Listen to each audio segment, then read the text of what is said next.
आपल्यासोबत स्थानिक माजी आमदार संजय रेगडे देखील जोडले गेलेले आहेत। संजयजी, अतिशय दुर्दैवी घटना आहे। कुंडमळ्याजवळील इंद्रायणीवरील पूल कोसळला, 20 ते 25 जण वाहून गेल्याची माहिती आहे। संजयजी, कुंडमळा या ठिकाणी आज दुर्दैवी स्वरूपाची घटना घडून अनेक पर्यटक त्या ठिकाणी वाहून गेले, जखमी झाल्याची माहिती मिळते।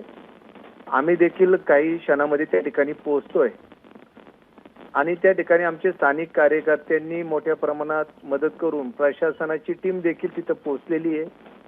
पोलीस खाते, NDRF आणि बाकीची यंत्रणा पर्यटकांना वाचवण्यासाठी शर्थीचे प्रयत्न करतात आहे।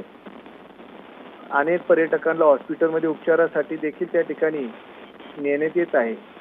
संजयजी, साधारण किती वर्ष जुना हा पूल होता आणि हा पूल इतका जुना जर होता तर काही पूर्व उपाययोजना का करण्यात आल्या नव्हत्या या ठिकाणी?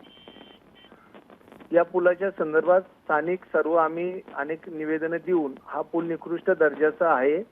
नवीन पूल मागच्या वर्षी त्या ठिकाणी मंजूर देखील झालेला होता, परंतु पर्यटक दरवर्षी पावसाळ्यात मोठ्या प्रमाणात येत असल्यामुळं या ठिकाणी या पुलाचाच वापर सध्या केला जातो। हा पादचारी पूल आहे। साधारणतः पर्यटकांची संख्या देखील मोठ्या प्रमाणात या ठिकाणी येते।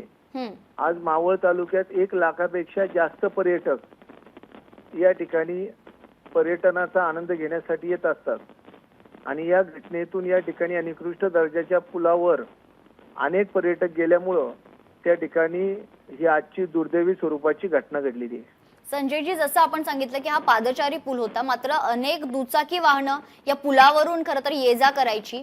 हे सगळं का होत होतं आणि प्रशासनाचं का दुर्लक्ष होतं या खरं तर या सगळ्या घटनेवर? आणि आपण जसं सांगितलं की निकृष्ट दर्जाचं हे काम करण्यात आलं होतं, आपण पत्रव्यवहार देखील याआधी केलेले आहेत।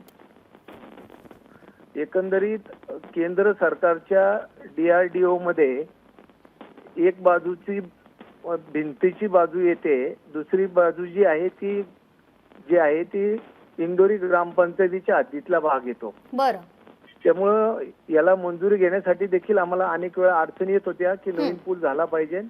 मागच्या वर्षी त्याला मंजुरी मिळाली, परंतु यापूर्वी पर्यटकांनी त्या ठिकाणी येताना काळजी घ्यावी बोर्ड देखील आमची स्थानिक मंडळी लावत होते।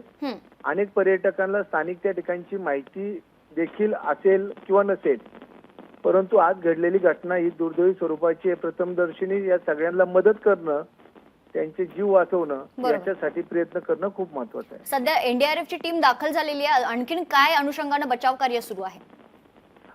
टीम आमची तिथं पोहोचलेली आहे सगळी। पूल कोसळल्यामुळं त्याची दोन्ही बाजू एकत्र झालेल्या आहे आणि त्यामध्ये अनेक पर्यटक देखील अडकलेले आहेत, त्यांनाही काढण्याचं काम चालू आहे। निश्चित। धन्यवाद संजयजी, आपण दिलेल्या आपल्या प्रतिक्रियेसाठी। लोकशाही मराठी ऐका, पहा, जागरूक रहा।